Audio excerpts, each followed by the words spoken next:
ओम श्री शक्ति नमः। ओम श्री शक्ति नमः। ओम श्री शक्ति नमः। ओम श्री शक्ति नमः। पुष्कर आदि तीर्थों का वर्णन। श्री पार्वती जी ने कहा, सुबह इस द्वीप में जो जो तीर्थ हैं उनकी गणना करके मुझे बताइए। श्री महादेव जी बोले, सुरेश्वरी, इस द्वीप में सबके क्लेशों का नाश करने वाले महान देवता भगवान केसरी तीर्थ रूप से विराजमान हैं। देवी, अब मैं आपके लिए उन तीर्थों का वर्णन करता हूँ। पहला पुष्कर तीर्थ है, जो सब तीर्थों में श्रेष्ठ और शुभकारक है। दूसरा क्षेत्र काशीपुरी है, जो मुक्ति प्रदान करने वाली है। तीसरा नैमिष क्षेत्र है, जिसे ऋषियों ने परम पावन माना है। छठा प्रयाग तीर्थ है, जो सब तीर्थों में उत्तम माना गया है। पांचवा कामुक तीर्थ है, जिसकी उत्पत्ति गंधमादन पर्वत पर बताई गई है। छठा मानसरोवर तीर्थ है, जो देवताओं को भी अत्यंत रमणीय प्रतीत होता है। सातवां विश्वकाय तीर्थ है, उसकी स्थिति कल्याण में अंबर पर्वत पर बताई गई है। आठवां गौतम नामक तीर्थ है, जिसकी स्थापना पूर्व काल में मंडाचल पर पर्वत पर हुई थी।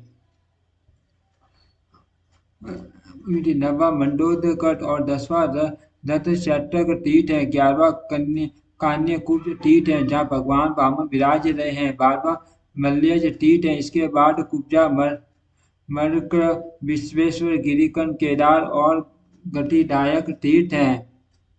हिमालय के कुछ भाग में बड़ा तीर्थ गोकर्ण में गोपक, हिमालय पर स्थानेश्वर, बिल्वक में बिल्वपट्टक, श्रीशैल में माधव तीर्थ, भट्टेश्वर भद्र तीर्थ, बारह क्षेत्र में विजय तीर्थ, वैष्णव गिरी पर वैष्णव तीर्थ, रुद्रकोट में रुद्र तीर्थ, कालंजय पर्वत पर पीटर तीर्थ, कंपील में कांपिल तीर्थ, मुकुट में करकोट गंडकी में शालग्रामोद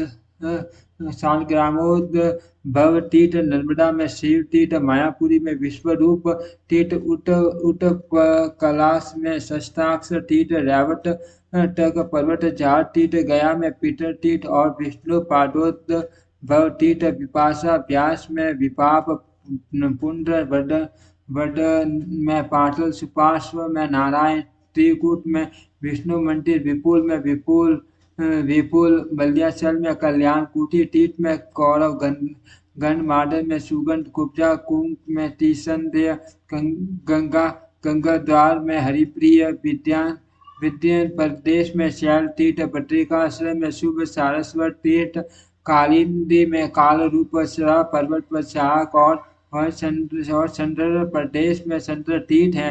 महाकाल में महेश्वर तीर्थ, विंध्य पर्वत की कंदरा में अभयड और अमृत नामक तीर्थ, मंडप में विश्वरूप तीर्थ, विश्वरूप में सवार तीर्थ, प्रसन्ना में वैगल्य तीर्थ, अमरकंठ में संधि तीर्थ, प्रभास क्षेत्र में सोमेश्वर तीर्थ, सरस्वती में पारावत तट पर देवमात तीर्थ, महापंच में माल्य तीर्थ, पयोसनी में पिंगलेश्वर सिंह का तथा सौरभ में रवि तीर्थ, कुर्तिका क्षेत्र में कार्तिक तीर्थ, शंकर गिरी पर शंकर तीर्थ, माल्य तीर्थ, पयोसनी में पिंगलेश्वर सिंह का तथा सौरभ में रवि तीर्थ, कर्तिका क्षेत्र में कार्तिक तीर्थ, शंकर गिरी पर शंकर तीर्थ, सुभद्रा और समुद्र के संगम पर देवी उत्पल तीर्थ, विष्णु पर्वत पर गणपति तीर्थ, जालंधर में विश्वमुख तीर्थ, तार एवं विष्णु पर्वत पर तारक तीर्थ, देवदारू वन में पौंड्र तीर्थ, काश्मीर मंडल में पौष्पक तीर्थ, हिमालय पर भौम हिम तुष्टिक और पौष्टिक तीर्थ, मायापुर में कपाल लोचन तीर्थ, शंकुरदार में शंख धारक, देव पिंड में पिंडन, सिद्धि में वैकानस और असोद सरोवर विष्णु काम तीर्थ है, जो धर्म अर्थ काम और मोक्ष को देने वाला है। उत्तर कुल में औसत तीर्थ, कुशद्वीप में कुशोदक तीर्थ, हेमकूट में मत तीर्थ, कुमुद में सत्यवादन तीर्थ, वंदती में आशमक तीर्थ, विंध्य पर्वत पर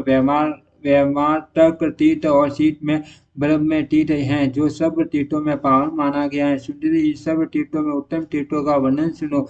भगवान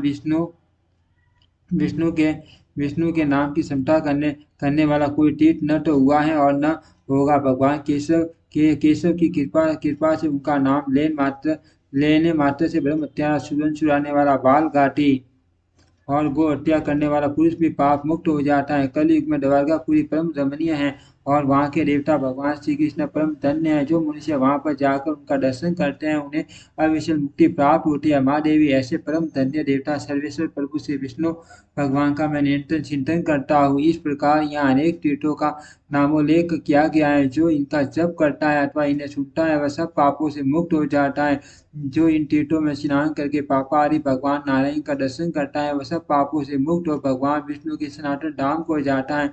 जगन्नाथपुरी मान तीर्थ है वह सब लोगों को पवित्र करने वाली मानी गई है। जो श्रेष्ठ मानव वहाँ की यात्रा करते हैं वे परम गति को प्राप्त होते हैं। जो साध कर्म में इन पवित्र तीर्थों में नाम सुनाता है वह इस लोक में सुख भोग कर अंत में भगवान विष्णु के सनातन धाम को जाता है। गोदान श्राद्ध दान अथवा देव पूजा के समय प्रतिदिन जो विद्वान इसका पाठ करता है वह परमात्मा को प्राप्त होता है। ओम श्री शक्ति नमः। ओम श्री शक्ति नमः।